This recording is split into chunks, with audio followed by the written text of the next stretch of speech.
I was knee-deep in chicken feed when I heard the BMW pull up to the mill, and I knew right then my quiet Tuesday morning was about to turn into a nightmare. The sound of expensive heels clicking across the gravel parking lot confirmed it. I wiped the dust off my hands and walked toward the loading dock, squinting against the morning sun that was just starting to burn off the dew from the fields surrounding my property here in Lancaster County, Pennsylvania. The woman who stepped into view wore a white pantsuit that probably cost more than my monthly feed order from the grain suppliers. Her blonde hair was pulled back so tight it looked painful, and her lips were pressed into a thin line of disapproval. She held a leather folder against her chest like a shield. "Are you Xavier Hartley?" she asked, her voice sharp enough to cut through the rumble of the grain mixer running in the background. "That would be me," I said, not bothering to hide my wariness. "What can I do for you?" "My name is Patricia Whitmore. I'm the president of the Meadowbrook Estates Homeowners Association." She opened her folder and pulled out a stack of papers thick enough to use as a doorstop. "I'm here to inform you that your operation is in violation of multiple HOA bylaws, and we're prepared to take legal action if you don't cease operations immediately." I stared at her for a long moment, trying to process what I'd just heard. My feed mill had been operating on this land for 3 generations. My grandfather built it in 1962, my father expanded it in 1989, and I'd taken over in 2018 when Dad retired to Florida. The mill sat on 15 acres of agricultural land that had been zoned for farming and agricultural business since before Lancaster became the sprawling mix of Amish farms and suburban developments it was today. "I'm not part of any HOA," I said slowly. "This is commercial agricultural property." Patricia's smile was thin and cold. "That's where you're wrong, Mr. Hartley. The Meadowbrook Estates development was completed 2 years ago, and our boundaries include your property. You may not have received the notice because you were listed under your father's name in the county records, but ignorance of HOA rules doesn't exempt you from following them." "That's impossible," I said, feeling heat rise in my chest. "This land has been in my family for 60 years. There's no way some suburban HOA can just claim jurisdiction over a working farm." She thrust the papers toward me. "These are the recorded plat maps showing our HOA boundaries. You have 30 days to comply with the cease and desist order, or will be forced to pursue legal remedies. The primary violations include excessive noise pollution, commercial vehicle traffic through residential areas, unsightly storage of agricultural materials, and operating a business in a residentially zoned area." I took the papers, more out of shock than anything else. "This is agricultural land. It's zoned AG1, always has been. The county rezoned this area during the Meadowbrook development approval process," Patricia said. "You'll find the documentation in Section 4 of what I just gave you. Good day, Mr. Hartley. I trust you'll do the right thing." She turned on her heel and walked back to her BMW, leaving me standing there with my heart pounding and my mind racing. I looked down at the papers in my hand, then back at the mill that represented everything my family had built over 3 generations. The massive silos rose against the Pennsylvania sky. The conveyor systems hummed with the day's work, and inside, my crew of 8 employees was processing the grain that would feed livestock across 3 counties. I walked back into the mill office and spread the papers across my desk. My operations manager, Tom Fletcher, stuck his head through the door. "Everything okay, boss?" he asked. "Looked like that woman was giving you an earful." "Get everyone together in the break room," I said. "I need to figure out what the hell's going on here." 20 minutes later, I'd read enough of the legal documents to understand the scope of the problem. According to the paperwork, the Meadowbrook Estates HOA had successfully lobbied the County Planning Commission to rezone a large section of land from agricultural to residential during their development approval in 2022. The rezoning included my property, though I'd never received any notice of the hearings or the changes. "They can't just rezone your land without telling you," Tom said, reading over my shoulder. "That's not legal." "Apparently they sent notices to the property owner of record," I said, "which was still listed as my father at his old address here. He never got them because he moved to Sarasota." "But you've been paying property taxes for 7 years," Tom pointed out. "The county has your current information." "Different department," I muttered, though the explanation felt hollow. This was either bureaucratic incompetence or something more deliberate. Either way, we need a lawyer. I called every attorney in Lancaster that afternoon. The first three specialized in the wrong type of law. The fourth, a property attorney named Richard Moss, agreed to see me the next morning. I spent the rest of the day running the mill on autopilot, my mind churning through worst-case scenarios. If I had to shut down, 8 people would lose their jobs, dozens of farms would lose their feed supplier, and everything my grandfather had built would disappear because some suburban development decided my family's legacy was an eyesore. That night, I barely slept. I kept thinking about my grandfather, who'd started this mill with nothing but a bank loan and determination. He'd worked 16-hour days to build the business, weathered economic downturns and changing agricultural markets, and created something solid and lasting. The thought of letting it all slip away because of an HOA made my stomach churn. Richard Moss's office was in downtown Lancaster, tucked between a coffee shop and a bookstore. He was younger than I expected, probably in his mid-30s, with sharp eyes and a firm handshake. "I read through the documents you emailed," he said, gesturing for me to sit. "This is a complicated situation." "Can they really force me to shut down?" I asked. "Technically, if the rezoning is legitimate and you're now in an HOA jurisdiction, they can enforce their bylaws," Richard said. "But there are several problems with what they've done. First, the notice issue. Property owners must be notified of rezoning hearings. If you can prove you never received proper notice, we can challenge the rezoning itself." "My father never got any notices," I said, "and I've been the active owner since 2018. The county tax office has had my information since then." "That's good," Richard said. "Second issue is the agricultural exemption. Pennsylvania has strong right to farm laws that protect existing agricultural operations from nuisance complaints and restrictive zoning. Your mill predates the HOA by decades, which gives you substantial protection." For the first time since Patricia Whitmore had showed up at my mill, I felt a flicker of hope. "So we can fight this?" "We can fight it," Richard confirmed, "but it's going to be expensive and time-consuming. HOAs have lawyers on retainer, and they're used to using legal pressure to force compliance. Are you prepared for a long battle?" "This mill is my life," I said. "It's my family's legacy.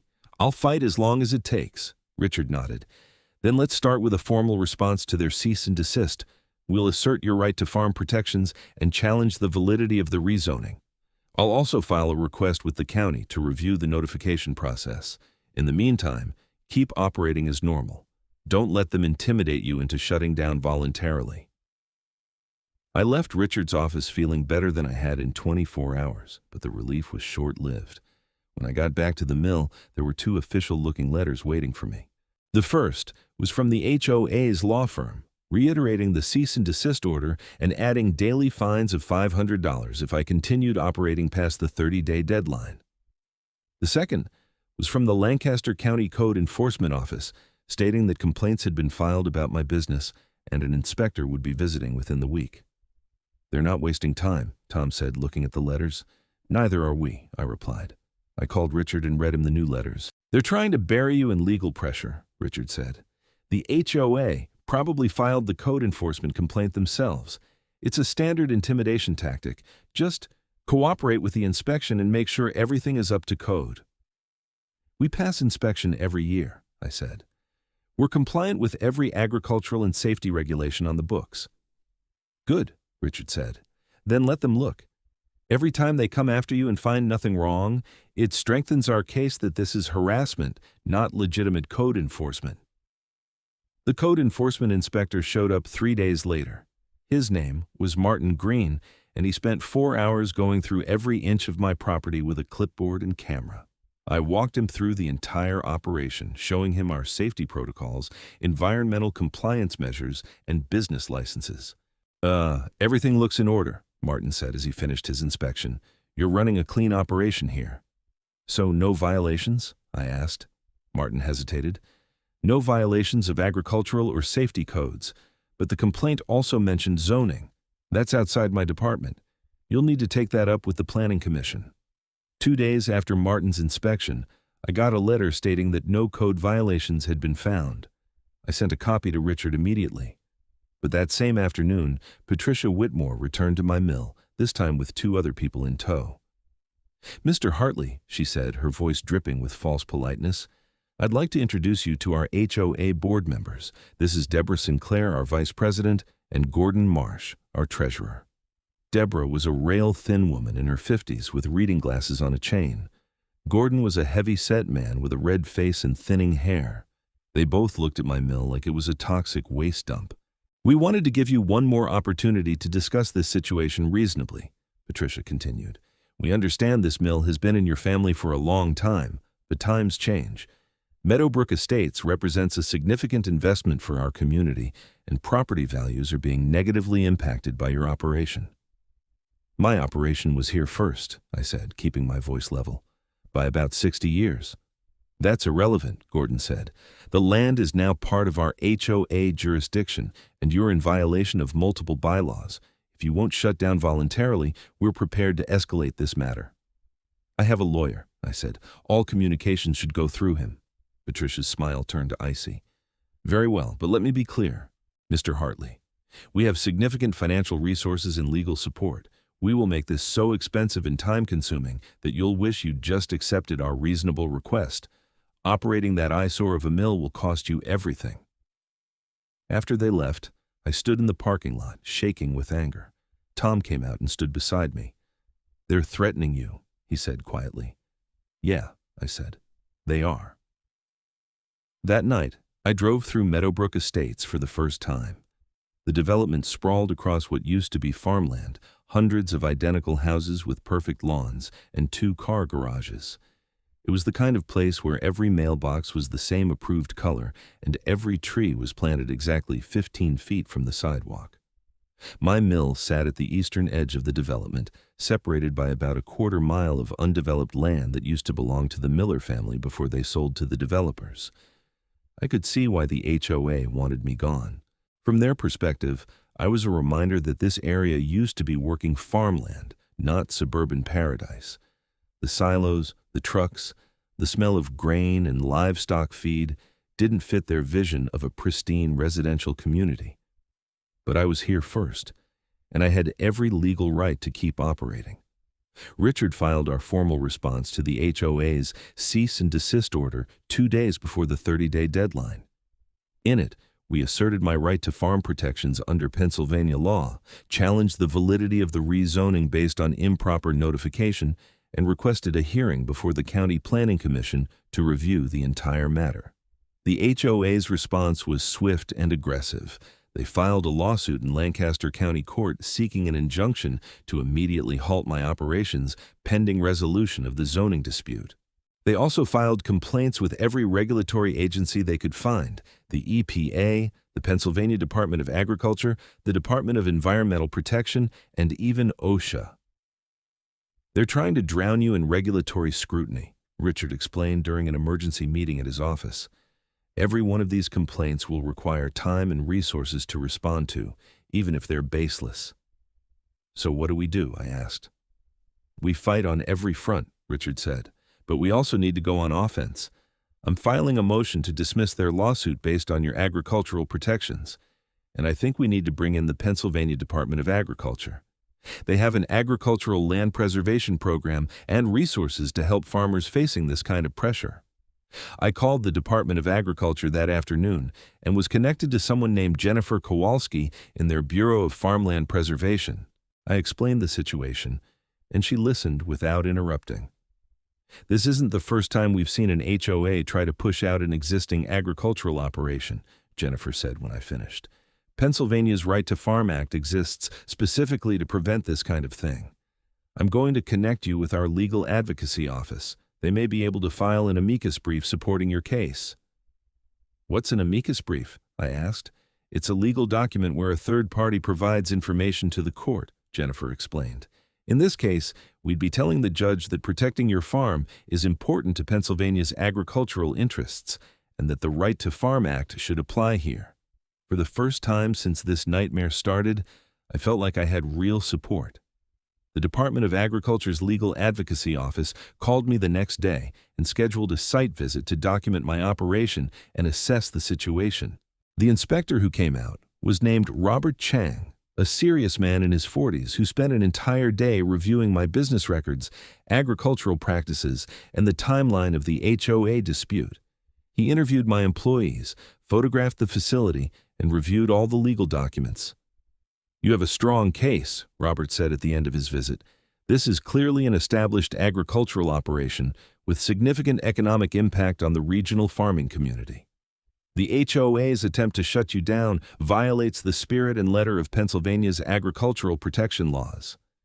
"So the department will support me?" I asked. "We'll be filing an amicus brief," Robert confirmed, "and I'm going to recommend that the State Agricultural Board review this case. They have the authority to issue orders protecting agricultural operations from local zoning restrictions that interfere with farming." That night, I allowed myself to feel cautiously optimistic. But the next morning brought a new crisis. I arrived at the mill to find Patricia Whitmore standing in my parking lot with a professional photographer and a woman holding a clipboard. "What's going on?" I demanded. "We're documenting violations for our lawsuit," Patricia said sweetly. "This is a professional appraiser who will be testifying about the negative impact your operation has on Meadowbrook property values." "Get off my property," I said. "We're on the easement," Patricia said, gesturing to the strip of land between my parking lot and the road. "Public property. We have every right to be here." I called Richard, who confirmed that they could legally photograph from the public easement. There was nothing I could do except watch as they spent 2 hours documenting every truck that came and went, every sound from the mill operation, and every visible aspect of my business. The harassment escalated from there. Over the next 2 weeks, I received complaints from the HOA about noise, dust, traffic, and even the appearance of my mill buildings. They sent inspectors from their architectural review committee who tried to cite me for the color of my silos and the lack of decorative landscaping. They contacted my business insurance company with complaints, triggering a review of my policy. They even contacted some of my major customers, suggesting that doing business with me might involve them in legal troubles. 3 of my smaller customers canceled their orders, spooked by the legal threats. My insurance premiums went up, and the daily stress of fighting an enemy with seemingly unlimited resources started taking its toll. "You look terrible," my sister Fiona said when she visited from Philadelphia. She'd driven out after I'd called her late one night, frustrated and exhausted. "I feel terrible," I admitted. We were sitting in my kitchen at home, a small farmhouse on the mill property that my grandfather had built. "They're trying to destroy me, and I don't know how much longer I can hold out." "What does your lawyer say?" Fiona asked. "That we have a strong case, but these things take time," I said. "The court hearing on their injunction isn't for another month. The agricultural board review could take even longer. Meanwhile, I'm hemorrhaging money on legal fees and losing customers." Fiona reached across the table and squeezed my hand. "You can't give up, Xavier. Grandpa would never forgive you." "Grandpa never had to fight an HOA with unlimited money and a vendetta," I said. But Fiona was right. I couldn't give up. This mill represented everything my family had worked for. I owed it to my grandfather's memory and to my employees who depended on this place for their livelihoods. The breakthrough came from an unexpected source. Tom came into my office one morning with a laptop and an excited expression. "Boss, you need to see this," he said, turning the laptop toward me. On the screen was a detailed map of Lancaster County zoning districts. "I've been doing some research into that rezoning. Look at this." He zoomed in on the area around my mill. The agricultural zoning was clearly marked in green, and the residential zoning for Meadowbrook Estates was marked in yellow. But there was a problem. The boundary between the 2 zones was irregular and confusing, with my property appearing to be partially in both zones. "I don't understand," I said. "Neither did I at first," Tom said. "So I went to the county planning office and requested the original rezoning documents. Look at this." He pulled up another document, an official plat map from the 2022 rezoning. "This is what the Planning Commission actually approved. The HOA boundary stops here at the old Miller property line. Your land was never included in the rezoning." I stared at the map, my heart starting to pound. "Are you sure?" "I had them give me certified copies," Tom said, pulling a folder from his backpack. "The HOA has been operating under a false assumption. Someone at their law firm or planning office made an error, and they've been threatening you based on incorrect information. I grabbed my phone and called Richard immediately. "Get to my office as fast as you can," I said. "We have something you need to see." Richard arrived within an hour and spent 30 minutes reviewing Tom's research.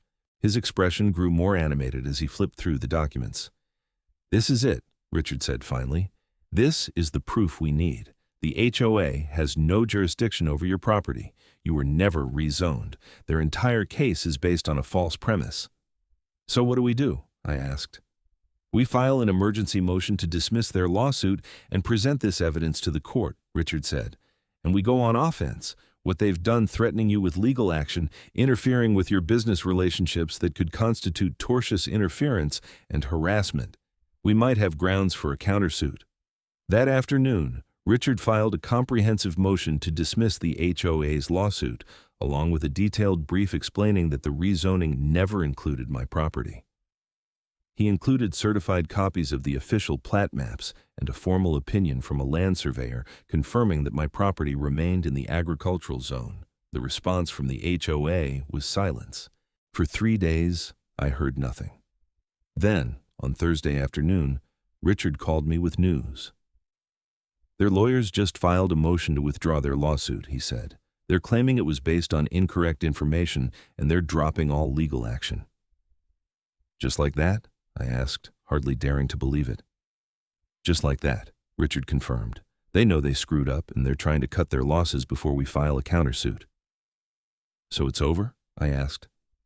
"Not quite," Richard said. "They withdrew the lawsuit, but they haven't apologized or compensated you for your losses, and they haven't officially acknowledged that you're not under their jurisdiction. I think we should press forward with our own legal action." Before I could make that decision, I got a call from Robert Chang at the Department of Agriculture. "I have good news," Robert said.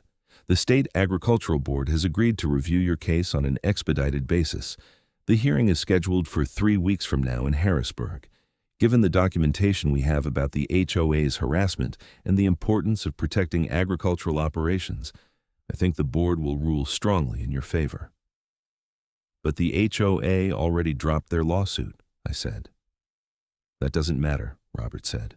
"The Agricultural Board can issue protective orders that prevent any future interference with your operation.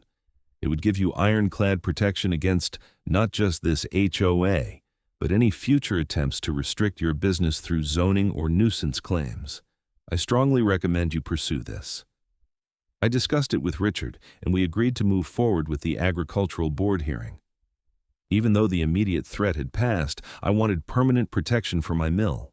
I'd learned the hard way that an HOA with enough money and determination could make life hell for a small business owner, even if they didn't have legal grounds. The 3 weeks before the hearing were tense but quieter. The HOA stopped its harassment campaign, and my business started returning to normal. The customers who had canceled their orders came back, apologizing for getting spooked. My insurance company reviewed the situation and reversed the premium increase. Slowly, things stabilized, but I couldn't shake the feeling that Patricia Whitmore and her HOA board weren't done with me. People like that didn't take defeat gracefully. I was right. 2 days before the Agricultural Board hearing, I received a letter from a different law firm. This one represented Patricia Whitmore personally, and it accused me of defamation and libel. According to the letter, I had been spreading false information about the HOA and damaging Patricia's reputation in the community. "This is retaliation," Richard said when I showed him the letter. "She's mad that they lost, so now she's coming after you personally." "Can she do that?" I asked. "She can file whatever lawsuit she wants," Richard said. "But this is clearly frivolous. You haven't made any public statements about her or the HOA. You haven't posted anything online or talked to the media. This is just harassment." "So we ignore it?" I asked. "We respond formally that the claims are without merit, and we prepare to add this to our countersuit," Richard said. "This kind of retaliatory legal action can actually work in our favor. It shows a pattern of harassment." The Agricultural Board hearing was held in a large conference room in the Pennsylvania Department of Agriculture building in Harrisburg. The board consisted of 7 members, a mix of farmers, agricultural economists, and legal experts appointed by the governor. Robert Chang presented the department's findings, documenting my mill's history, economic impact, and the HOA's harassment campaign. Richard presented our legal case, explaining the improper rezoning claims, the discovery that my property was never actually rezoned, and the pattern of intimidation and interference with my business. He introduced evidence of the canceled customer orders, the insurance company review, and the general disruption to my operations. Then it was the HOA's turn. They'd sent a new lawyer, a young woman named Michelle Porter, who seemed uncomfortable with the entire proceeding. She attempted to argue that even though the lawsuit had been withdrawn, the HOA had legitimate concerns about the impact of my operation on residential property values and quality of life. One of the board members, an older farmer named Dutch Wilson, interrupted her presentation. "Madam, with all due respect, this operation has been running since 1962, Dutch said. Your HOA built houses next to an existing farm and then tried to force the farm to shut down. That's exactly the kind of situation Pennsylvania's right to farm laws were designed to prevent." Michelle Porter tried to continue, but it was clear the board wasn't sympathetic. After deliberating for less than 30 minutes, the board issued its ruling. The Pennsylvania State Agricultural Board found that my feed mill was a legitimate agricultural operation with significant economic importance to the regional farming community. The board issued a protective order prohibiting any local zoning authority, including the Meadowbrook Estates HOA, from interfering with my business operations through zoning restrictions, nuisance complaints, or other regulatory mechanisms. The order also required the HOA to formally acknowledge in writing that my property was not under their jurisdiction and to cease any and all harassment or interference with my business. It was a complete victory. After the hearing, Robert Chang shook my hand firmly. "Congratulations," he said. "This is one of the strongest protective orders we've issued. You're bulletproof now when it comes to HOA interference."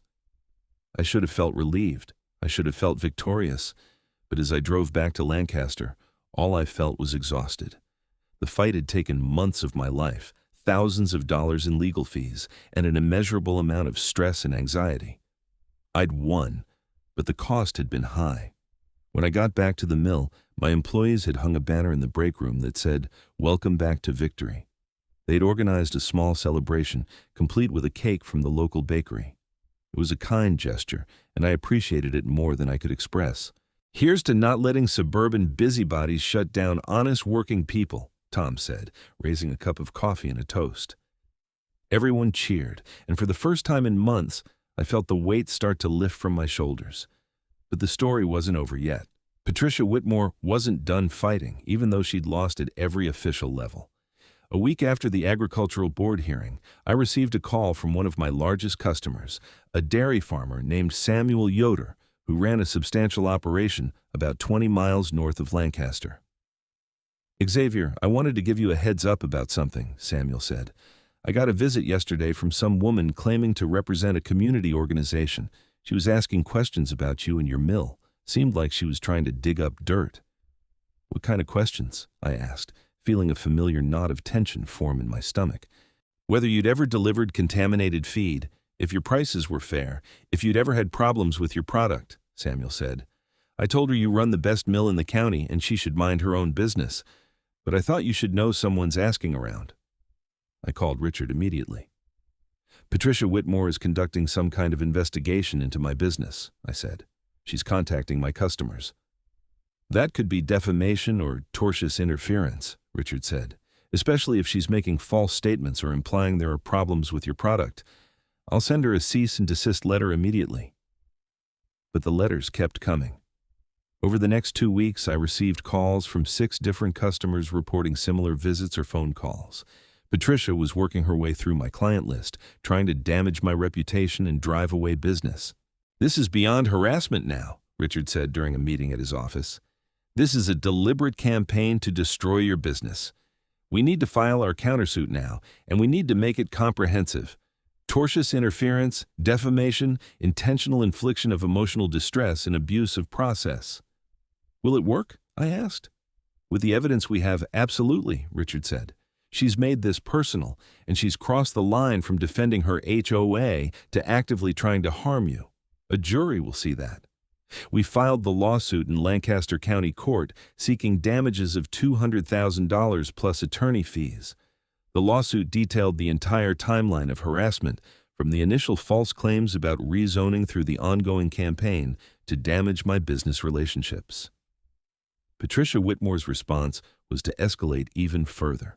She started posting on social media, creating a Facebook page called Lancaster County Environmental Concerns that featured photos of my mill with captions about industrial pollution and threats to residential neighborhoods. The posts were carefully worded to avoid explicit false statements, but the implication was clear. My mill was dangerous and needed to be shut down. "She's trying to turn this into a public relations battle," Richard said. "We need to counter this." I'd never been one for social media, but I let Tom and my younger employees convince me to tell my side of the story. We created a website for the mill, something I probably should have done years ago, documenting our history, our practices, and our commitment to environmental responsibility. We posted photos of our satisfied customers and testimonials from farmers who depended on our product. The response from the local community was overwhelmingly positive. It turned out a lot of people in Lancaster County didn't appreciate suburban developments trying to push out the agricultural operations that had been the backbone of the local economy for generations. Local news picked up the story, framing it as a David versus Goliath battle between a family farm business and an aggressive HOA. A reporter from the Lancaster Intelligencer came out to interview me. Her name was Margaret Reeves, and she spent half a day at the mill, talking to me and my employees and documenting our operation. "This is a great story," Margaret said. "Small business owner defending family legacy against corporate suburban interests. Our readers will love it." The article ran on the front page of the Sunday edition. It was fair and balanced, presenting both sides of the dispute, but the facts spoke for themselves. My mill had been operating peacefully for 60 years. The HOA had tried to shut me down based on false information. The State Agricultural Board had ruled in my favor. And now, Patricia Whitmore was conducting what appeared to be a personal vendetta. The public reaction was swift. The HOA's Facebook page was flooded with negative comments. People started showing up at Meadowbrook Estates board meetings to complain about how the HOA was spending their dues money on frivolous lawsuits. Several homeowners in the development reached out to me privately to apologize and express their support. Patricia Whitmore must have felt the pressure because her tactics changed again. Instead of attacking me publicly, she went back to regulatory complaints. She filed a complaint with the Pennsylvania Department of Environmental Protection claiming that runoff from my property was contaminating a local stream. She filed a complaint with the Lancaster County Health Department claiming that my mill was attracting rodents and creating a public health hazard. She even filed a complaint with the Federal Trade Commission claiming that I was engaging in deceptive business practices. Each complaint required time and resources to respond to. Each one involved inspections, documentation, and legal responses. It was death by 1,000 cuts, a strategy designed to exhaust me financially and emotionally until I gave up. But I didn't give up. The DEP inspection found no contamination. The health department inspection found no rodent issues. The FTC dismissed the complaint as frivolous. Every single regulatory complaint came back clean, and each one strengthened our legal case that Patricia Whitmore was engaged in a pattern of harassment. 6 months after the initial confrontation, we finally got our day in court. The countersuit hearing was scheduled before Judge Donald Kessler in Lancaster County Court. The courtroom was packed with local farmers, business owners, and reporters, covering what had become a high-profile case in the local agricultural community. Richard presented our case methodically, walking through the timeline of harassment and introducing evidence of each instance of interference with my business. He brought in Samuel Yoder and 3 other customers to testify about Patricia's visits and phone calls. He introduced the stack of regulatory complaints and the responses showing they were all without merit. He documented the social media campaign and the measurable impact it had on my business. Patricia Whitmore's lawyer tried to argue that she had been acting in good faith to protect her community's interests, but the evidence was overwhelming. Judge Kessler interrupted the defense presentation multiple times to ask pointed questions about specific actions.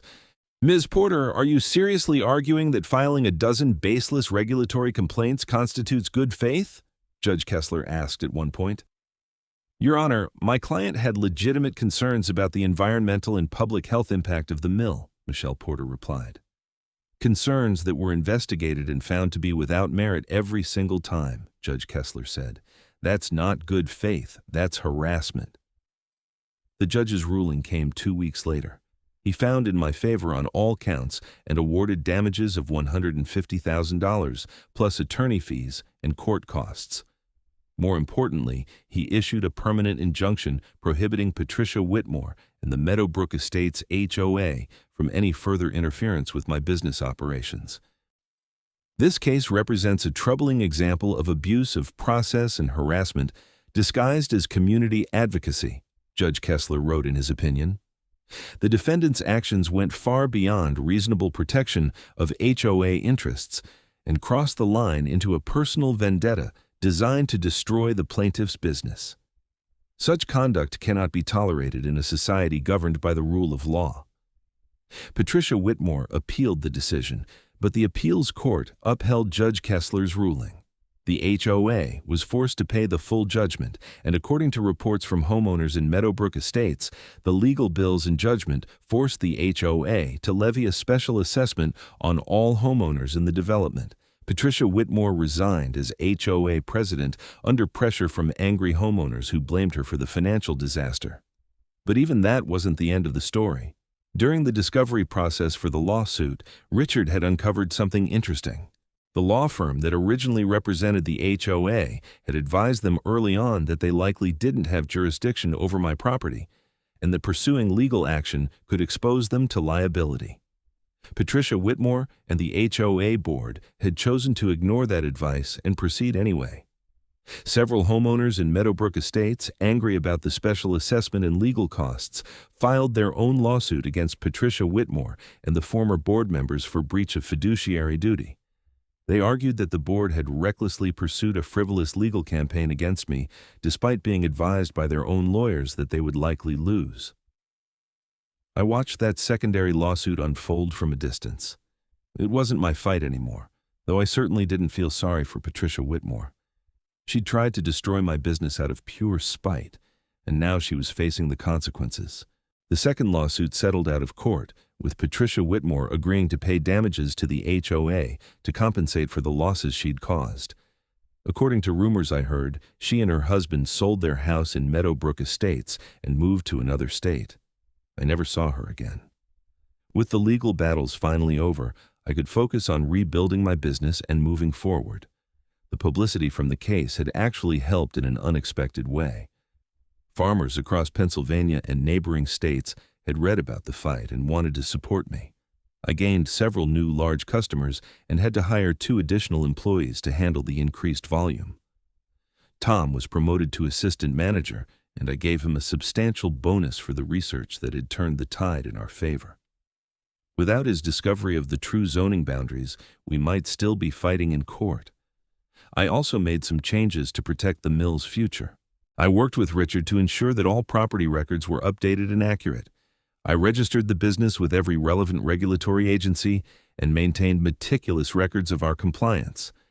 I even joined the Pennsylvania Farm Bureau and the Lancaster County Agricultural Council, organizations that supported right-to-farm protections and advocated for agricultural businesses. The experience had taught me that family legacy and legal rights weren't enough. You had to be prepared to defend what was yours, and you had to have the resources and support network to fight back against determined opponents. A year after the final legal ruling, I was working in the mill office when I heard a vehicle pull up. I tensed instinctively, but relaxed when I saw it was just Robert Chang from the Department of Agriculture. "Thought I'd stop by and see how things are going," Robert said, shaking my hand. "Business is good," I said. "Better than ever, actually." "I'm glad to hear it," Robert said. "Your case has become something of a teaching example for us. We use it in training sessions to show how the right-to-farm laws are supposed to work and what farmers should do when facing this kind of pressure." "Happy to be useful," I said with a slight sense of irony. I also wanted you to know that the Agricultural Board is considering new regulations that would make it even harder for HOAs to harass agricultural operations," Robert continued. "Your case highlighted some gaps in the existing protections.